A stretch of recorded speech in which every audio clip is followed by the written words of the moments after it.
Hello guys, welcome to the musical optic classes. Hi guys, it's me Ayush Jaiswal. Guys, आज की video में अपन start करेंगे इलेक्ट्रोकेमिस्ट्री का पार्ट 2।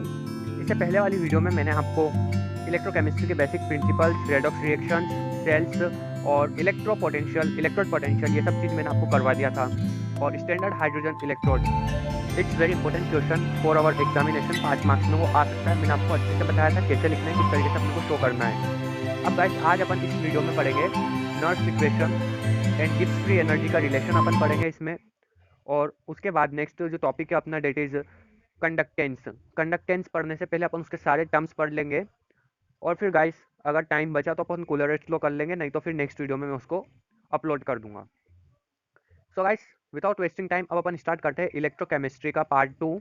और गाइस, वीडियो अच्छी लगे तो इसको लाइक, शेयर और सब्सक्राइब जरूर करना। अब गाइस, अब अपन देखते हैं कि इलेक्ट्रोकेमिस्ट्री में नर्स इक्वेशन का यूज क्यों पड़ा अपने को। अब नर्स इक्वेशन गाइस लगती टफ है बच्चों को। उसमें बहुत सारे टर्म्स रहते हैं। E is equals to the E not minus R T upon N F into log of Q. अब ये क्यू क्या होता है? That is reaction quotient. Guys, ये नर्स इक्वेशन जो है ये भी 5 मार्क्स में एक अच्छा क्वेश्चन बन सकता है।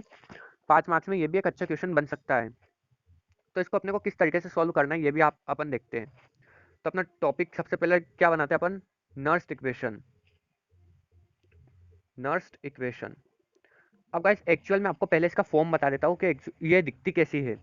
इसका आंसर आता है E of the cell means electrode potential of the cell is equals to the E note.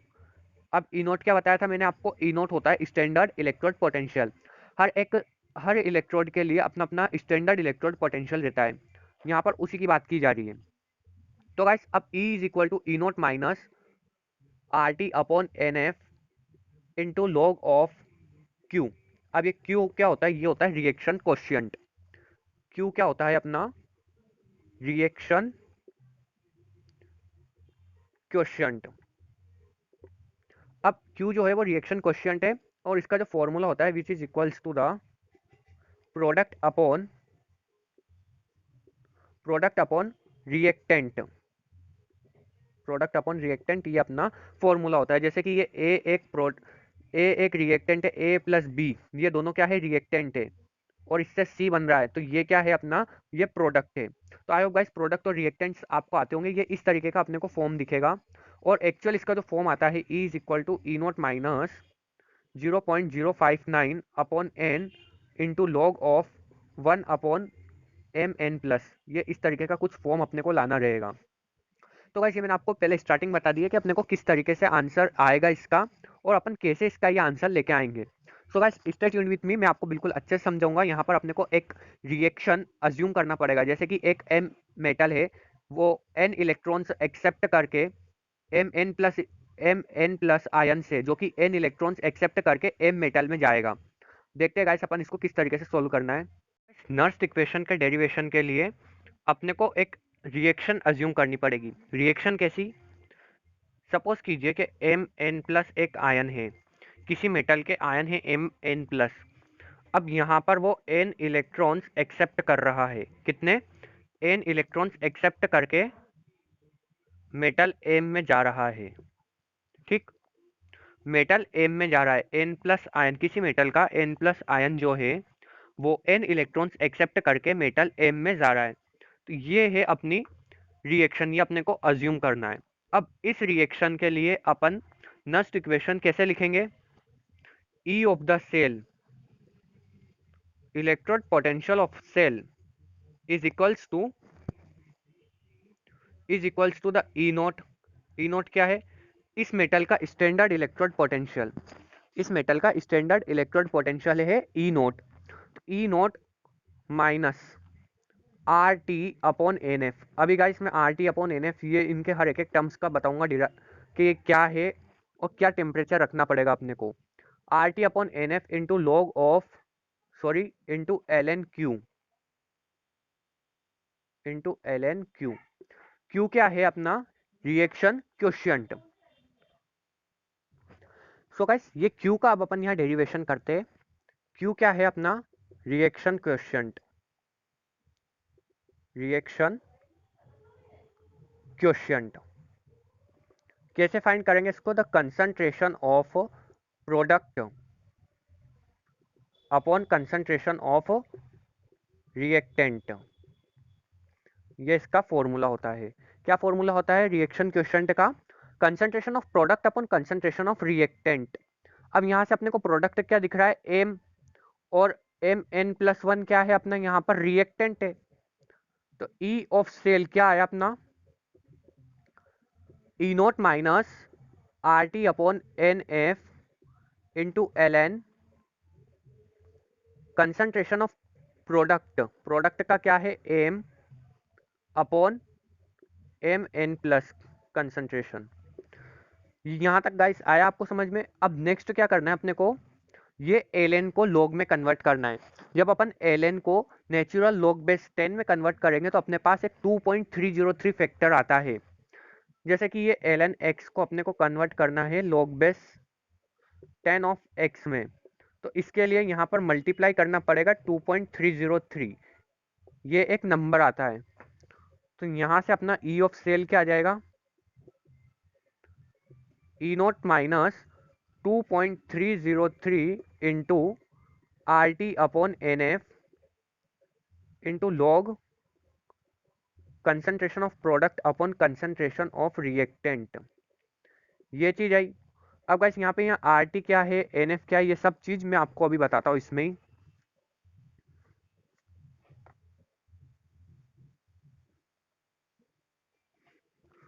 So guys are क्या है अपना यहाँ पर, सबसे पहले अपन ई ऑफ सेल देखते हैं। अपन ई ऑफ सेल क्या है, this is the potential difference of a cell, ठीक, और E M F, directly E M F लिख दो, E M F of a cell.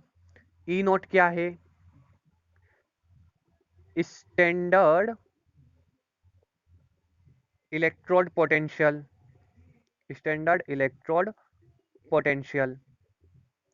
Then next क्या है अपना आर, आर जो है gas constant, it is gas constant, इसकी वैल्यू क्या होती है 8.314, इसकी ये वैल्यू होती है 8.314, इसकी वैल्यू होती है गैस कांस्टेंट की।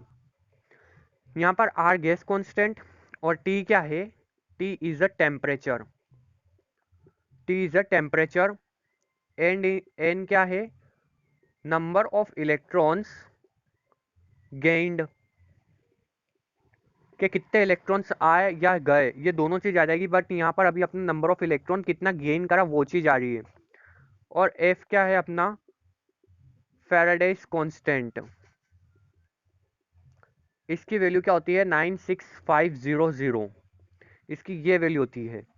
और guys, जब अपन यहाँ पर ये सब वैल्यूज पुट करेंगे, यहाँ टेम्परेचर क्या पुट करना है अपने को 298 केल्विन, ये अपना स्टैंडर्ड टेम्परेचर होता है, 298 kelvin is the standard temperature. अब गाइस एग्जाम में आपको ये सब चीज लिखनी पड़ेगी। देन नेक्स्ट फिर उसके बाद नर्स्ट इक्वेशन, नर्स्ट इक्वेशन क्यों आई, it is used for the calculation of EMF of a cell. तो अब यहाँ पर ये जब सब वैल्यू अपन पुट करेंगे तो ई ऑफ सेल क्या निकलेगा, ई नॉट माइनस 2.303, आर की वैल्यू क्या है 8.314 into 298 kelvin upon N into 96500 और log of M upon M N plus. अब ये एम क्या है, ये भी लिख देते हैं अपन, एम क्या है, कंसंट्रेशन ऑफ प्रोडक्ट, इसको अपन को 1 के इक्वल मानना है, कंसंट्रेशन ऑफ मेटल। अब गाइस एक्चुअली जो मेटल है उसका कंसंट्रेशन तो 1 ही रह जाएगा एट लास्ट।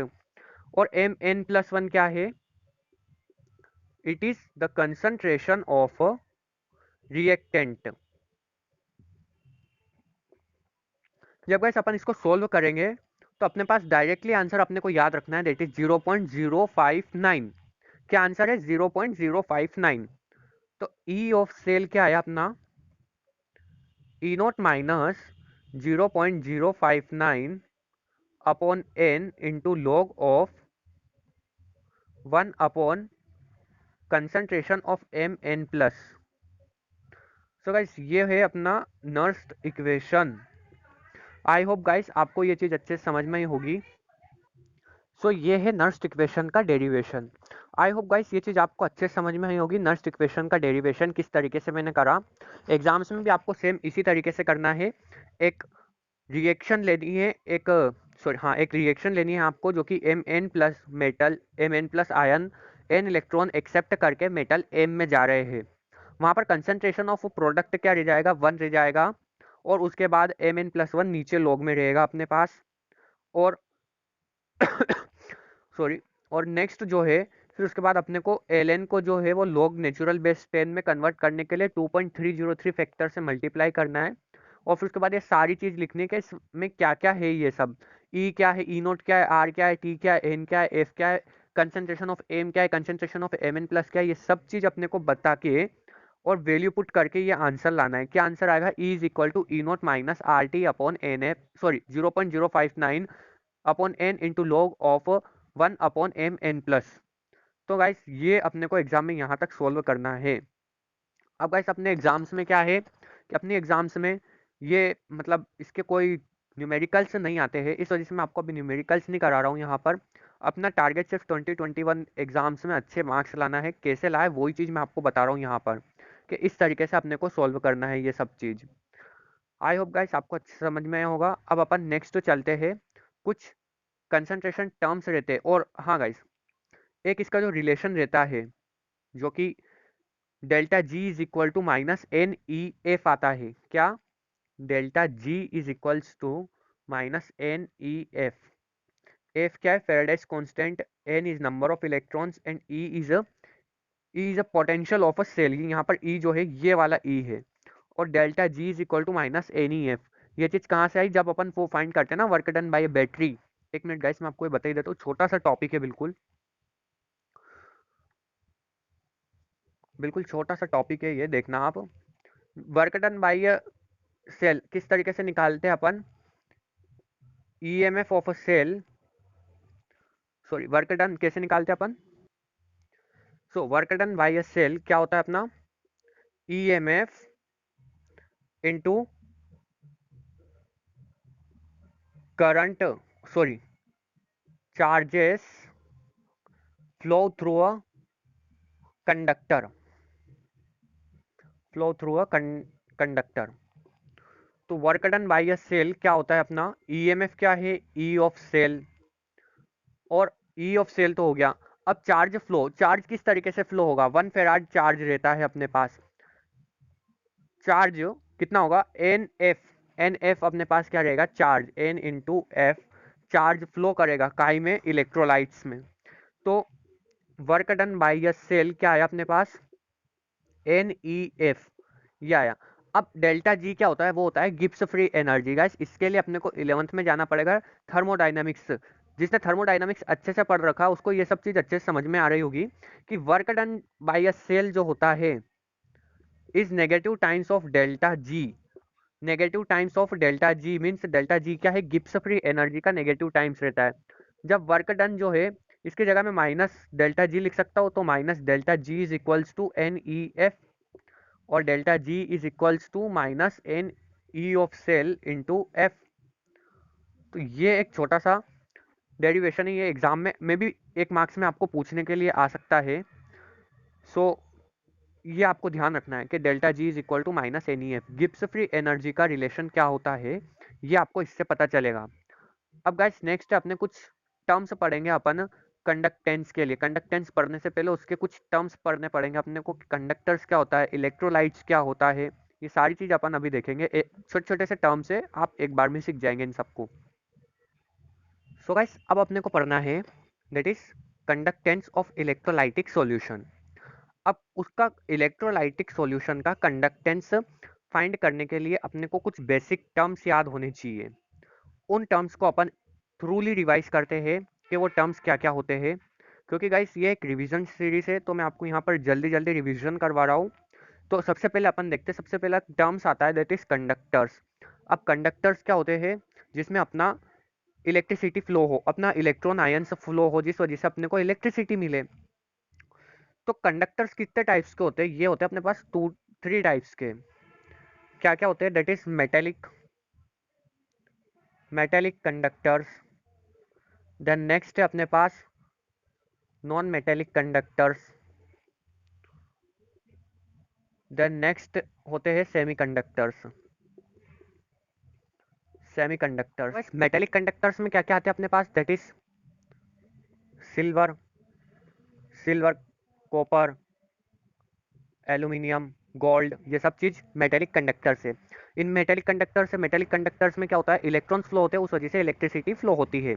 अब गाइस नेक्स्ट है अपने पास non metallic conductors. Non metallic conductors वो होते हैं जो कि इलेक्ट्रिसिटी पास नहीं करवाते, जैसे कि ग्लास हो गया है, ग्लास हो गया है, और प्लास्टिक, रबर, ये सब चीज़ इलेक्ट्रिसिटी फ्लो नहीं करवाते। और सेमीकंडक्टर्स क्या होते हैं, विच होता low tendency to flow the electrons, जिनमें लो टेंडेंसी होती है इलेक्ट्रॉन्स को फ्लो कराने की, that is germanium, germanium, silicon, etcetera, ये सारे जो है ये सेमीकंडक्टर्स रहते हैं। आई होप गाइस आपको कंडक्टर समझ में आएगा। कंडक्टर्स क्या होते हैं, that is metallic, semiconductors and non conductors. अब नेक्स्ट है अपने पास दैट इज इलेक्ट्रोलाइट्स।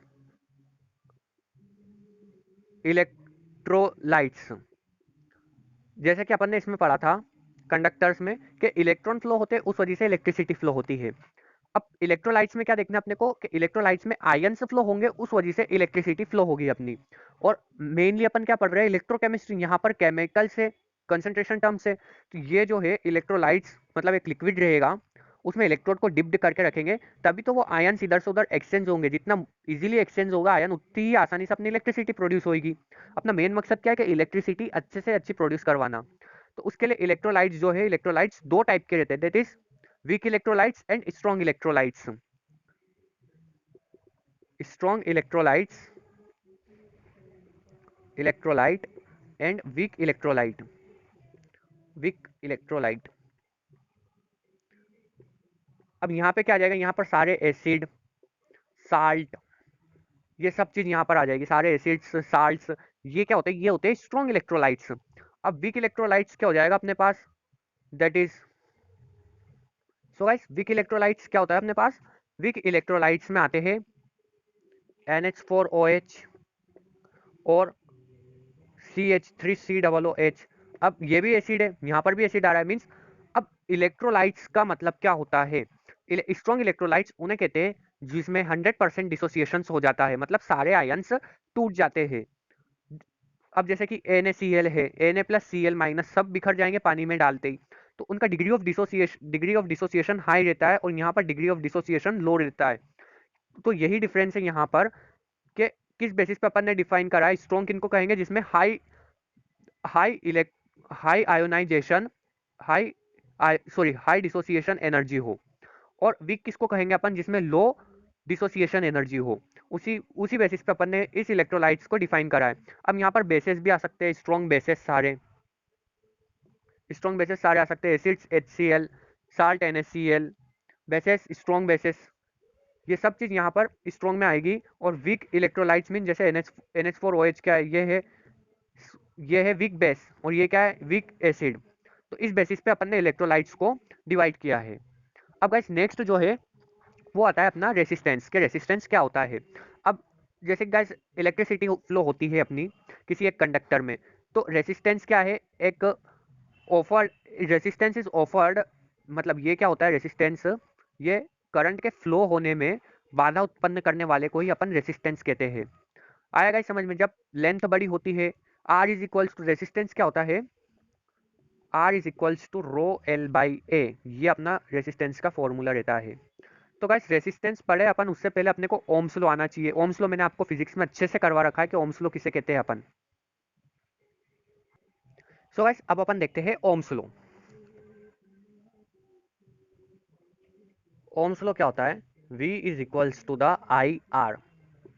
ठीक, इसका आपको याद ही है, यहाँ पर अपने को मतलब डेफिनेशन लिखने की जरूरत नहीं, क्योंकि 5 मार्क्स का क्वेश्चन आएगा। तो ये क्वेश्चन सिर्फ, ये तो मैं आपको कंडक्टेंस ऑफ इलेक्ट्रोलाइट्स सॉल्यूशन वो बताने के लिए मैं आपको छोटे छोटे टर्म्स है, इन टर्म्स से मैं आपको रूबरू करवा रहा हूँ, क्योंकि ये सारे टर्म्स अपने को वहां पर काम आएंगे। इस वजह से V is equals to IR, ये होता है अपना ओम्स लॉ। क्या होता है, the potential difference created between the two electrodes between the two electrodes is directly proportional to the current flowing through the circuit। ठीक। और आर क्या है अपना, रेसिस्टेंस होता है। आर क्या होता है, रेसिस्टेंस। रेसिस्टेंस एक तरीके से याद रखिए आप कि ये बाधा उत्पन्न करता है करंट फ्लो कराने में, ठीक है।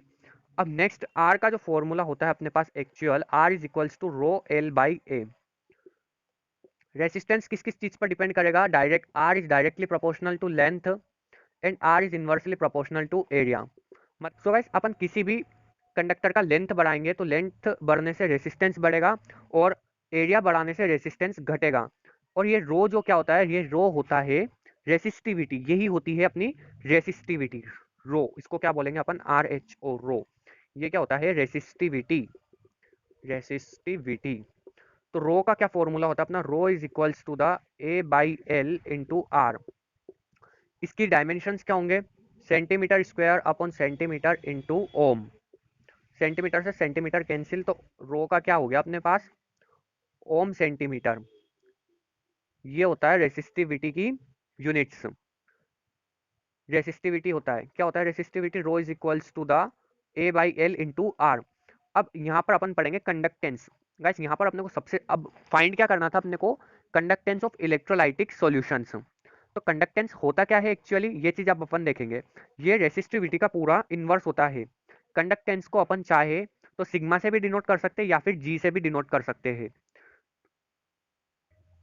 सो गाइस अब अपन पढ़ेंगे कंडक्टिविटी। क्या पढ़ेंगे, कंडक्टिविटी। और इसी को क्या बोलते हैं अपन, स्पेसिफिक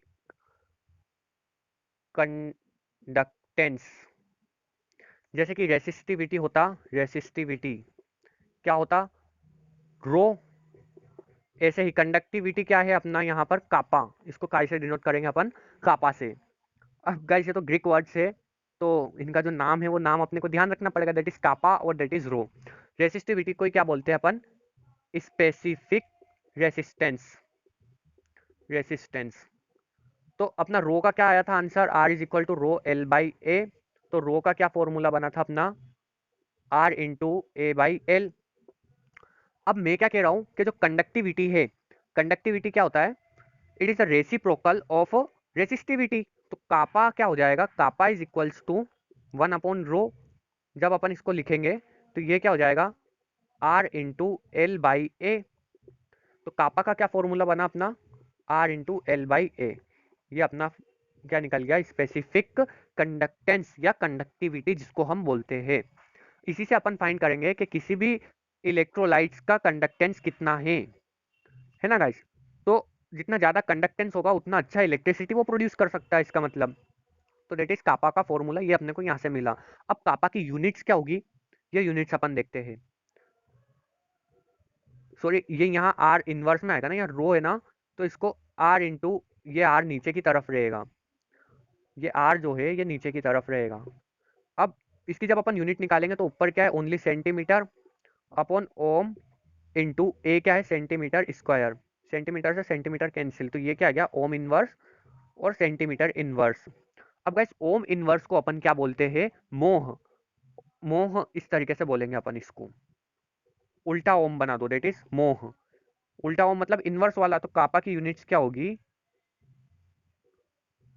मोह centimetre inverse, that is the units of kappa. तो यही इसी के साथ अपने समाप्त होते हैं सारे के सारे टर्म्स जो अपने को पढ़ने थे, काय के लिए, conductance of specific conductance of electrolytic solutions. अब गाइस अब अपन अच्छे से समझ पाएंगे कि कंडक्टेंस ऑफ इलेक्ट्रोलाइटिक सॉल्यूशन होता क्या है। इससे पहले ये सब चीज अपने को सीखना जरूरी थी और ये मैंने आपको बता दिया इसमें। सो गाइस अब अपने को क्या पढ़ना है, मोलर कंडक्टिविटी। गाइस यहाँ पर बहुत से टर्म्स बिल्कुल एक जैसे हैं, आपको अच्छे से डिफरेंशिएट रखना पड़ेगा यहाँ टर्म्स में कि कौन सा टर्म्स किसको डिनोट करता है। अब मैं जो पढ़ा रहा हूँ आपको दैट इज मोलर कंडक्टिविटी। इससे पहले क्या पढ़ा था अपन ने, कंडक्टिविटी या स्पेसिफिक कंडक्टेंस, ये चीज अपन ने पढ़ी थी। ठीक, अभी क्या पढ़ना है अपने को, molar conductivity, that is molar conductivity. अब इसको अपन काय से डिनोट करते हैं, capital lambda into M, molarity. ये इससे अपन इसको डिनोट करेंगे। तो मोलर कंडक्टिविटी होता क्या है, it is the conductance of a solution. ये क्या है, इट इज कंडक्टेंस कंडक्टेंस अभी मैंने आपको बताया था क्या होता है, that is kappa. It is the conductance of a solution containing 1 mole of electrolyte. 1 mole of electrolyte contain करके रखा है in which 2 electrodes are separated by a part distance. यही अपना होता है मोलर कंडक्टिविटी. क्या, जब एक कंटेनर में अपन ने 2 electrodes of having somewhat big area, जो कि सॉल्यूशन में डिप्ड हो जाए, इस तरीके से अपन ने लिया है. देखो मैं आपको बता देता हूं यहां पर. ये 2 इलेक्ट्रोड्स है, इनको 1 सेंटीमीटर डिस्टेंस पे अपन ने प्लेस कर रखा है. और ये इलेक्ट्रोलाइट है जिसका कंसंट्रेशन क्या है, हैविंग 1 मोल ऑफ इलेक्ट्रोलाइट, जिसमें 1 मोल ऑफ इलेक्ट्रोलाइट है. वो किसके इक्वल होगा, इट इज, अब मोलर कंडक्टिविटी किसके इक्वल बता रहा है ये, lambda M is equals to the kappa conductivity into V volume. अब वॉल्यूम में क्या है, कितने, 1 मोल है. 1 मोल कितने में है, 1000 मिलीलीटर्स. तो lambda M is equals to the kappa times of 1000, kappa into 1000 upon M is a molarity. तो ये अपना फॉर्मूला हो जाता है मोलर कंडक्टिविटी का. ये अपना फॉर्मूला हो जाता है मोलर कंडक्टिविटी का. अब नेक्स्ट जो टॉपिक रहता है अपना, that is equivalent conductivity. Equivalent conductivity कैसे, इक्विवेलेंट कंडक्टिविटी यहां पर अपन ने क्या करा, मोलरिटी से डिवाइड करा. सिमिलरली इक्विवेलेंट कंडक्टिविटी, अब इसको काई से अपन डिनोट करते हैं, इसको अपन डिनोट करते हैं lambda, capital lambda into N से. तो इसका भी वही फॉर्मूला है, K into 1000 upon N is normality. तो ये हो गया अपना मोलर कंडक्टिविटी और इक्विवेलेंट कंडक्टिविटी. सो ये चीज अपने को एग्जाम्स में पूछी जाती है. अब नेक्स्ट जो है, अब मैं आपको करवाऊंगा कुलरश लॉ. सो गाइस, अब यहाँ होता क्या है, अब आपको ये चीज ध्यान से समझनी पड़ेगी कि जब कंसंट्रेशन को अपन डिक्रीज करते हैं, जो इलेक्ट्रोलाइट अपन ने ले रखा है उसके कंसंट्रेशन को अपन डिक्रीज करते हैं, तो उस समय क्या होता है, जो अपना मोलर कंडक्टिविटी रहता है और इक्विवेलेंट कंडक्टिविटी रहता है, ये दोनों चीज डिक्रीज कर जाती है. क्या होता है, ये दोनों चीज डिक्रीज कर जाती है. सो अब जब कंसंट्रेशन जो है अपना, जब वो जीरो पे अप्रोच कर जाएगा, जब जो कंसंट्रेशन है जो जीरो पे अप्रोच कर जाएगा, जीरो पे अप्रोच कब करेगा कंसंट्रेशन, जब अपन उसको इनफाइनाइट डाइल्यूट कर देंगे, मतलब उसमें अपन बहुत सारा पानी डाल देंगे उस इलेक्ट्रोलाइट में. तो उस समय जो अपनी कंडक्टिविटी रहेगी वो क्या हो जाएगी, limiting molar conductivities. Limiting molar conductivity को अपन लेमडा नॉट एम से डिनोट करेंगे. ये क्या हो जाएगा, limiting molar conductivity. Limiting molar conductivity क्या होता है, लिमिटिंग मोलर कंडक्टिविटी की डेफिनेशन क्या क्या बोलोगे आप, when the concentration of an electrolyte approaches to the zero, then the molar conductivity is known as limiting molar conductivity. So guys, अब अपन इसी के साथ अपन पढ़ेंगे कुलरश लॉ. कुलरश लॉ क्या कहता है, the limiting molar conductivity at infinite dilution, at infinite dilution is equal to the sum of their ions, sum of their ions present in the electrolyte. तो देखते हैं गाइस, अपन इस स्टेटमेंट को मैं आपको लिख के भी बताता हूँ, और इसको अपन इसका एप्लीकेशंस, 2-3 एप्लीकेशंस में आपको कंप्लीट करवा दूंगा यहीं पर, ताकि अगर एग्जाम में पूछा जाए कि explain the Kohlrausch law by its applications, तो आपको वहां पर 2 या 3 एप्लीकेशंस उसकी लिखनी भी पड़ेगी. सो देखते हैं गाइस अपन क्या होता है कुलरश लॉ. सो गाइस, अब ये कुलरश लॉ क्या कहता है अपने को, ये देखते हैं अपन. एग्जाम में कैसे लिखना है कुलरश लॉ, अच्छे से हेडिंग बनाना और फिर उसके बाद लिखना the Kohlrausch law states that the limiting molar conductivity, the limiting molar conductivity. अब कैसे, लिमिटिंग मोलर कंडक्टिविटी को कैपिटल लेमडा नॉट एम, इसको अपन कहते हैं limiting molar conductivity states that at infinite dilution. Starting में कैसे लिखना है, at infinite dilution, at infinite dilution, the limiting molar conductivity of an of an electrolyte is equal to the sum of individual cations and anions। तो ये है अपना statement क्या है? एट इनफाइनाइट डाइल्यूशन, जब डाइल्यूशन इनफाइनाइट हो जाएगा और कंसंट्रेशन जीरो पे अप्रोच कर जाएगा, तो उस समय जो लिमिटिंग मोलर कंडक्टिविटी रहेगा is equals to the sum of the individual cations and anions. अब अपन इसको कैसे रिप्रेजेंट करेंगे? Capital lambda naught of M, sorry, at infinite dilution, limiting molar conductivity at infinite dilution. So guys कैसे करेंगे? The limiting molar conductivity at infinite dilution is equals to the sum of individual cations plus anions, sum of the individual molarities of cations and anions। तो ये होता है अपना expression, coolers law का expression इस तरीके से होता है। अब यहाँ पर अपने को हर एक चीज बतानी पड़ेगी। ये V प्लस और ये V माइनस क्या होता है? It is the number of cations and anions के कितने number of cation and anions यहाँ पर डिस्ट्रीब्यूट हुए हैं। अभी एक एग्जांपल मैं आपको बताऊंगा, उससे आप समझ जाएंगे। सो गाइस इससे पहले अपन देख लेते हैं कि ये क्या होता है। ये होता है अपना limiting molar conductivity at infinite dilution और लेमडा नोट। तो गाइस ये lambda note plus lambda note minus क्या है यहाँ पर? ये है अपना limiting molar conductivity of positive ion and negative ions. तो ये चीज अपने को लिखनी है। ठीक है गाइस, आई होप कि आपको ये कूलरस लॉ अच्छे से समझ में आया होगा। एक एग्जांपल देख लेते हैं अपन, Na प्लस Cl माइनस। तो इसका कैसे लिखा जाएगा? Lambda naught M, limiting molar conductivity at infinite dilution is equal to V plus क्या है? Na प्लस का कितना है? 1 है, तो lambda naught of Na plus plus 1 time lambda naught of Cl minus. तो ये इस तरीके से एक एग्जांपल अपने को बताना है। अब गाइस मैं आपको यहाँ एप्लीकेशन शो करा देता हूँ कि किस तरीके से इसकी एप्लीकेशन अपने को करना है। सो गाइस इसकी एप्लीकेशन में सबसे पहली एप्लीकेशन अपने पास क्या आती है? कूलरस लॉ की एप्लीकेशन। इसमें सबसे फर्स्ट आता है in the calculation of weak electrolyte का भी अपन यहाँ पर कैलकुलेशन कर सकते हैं।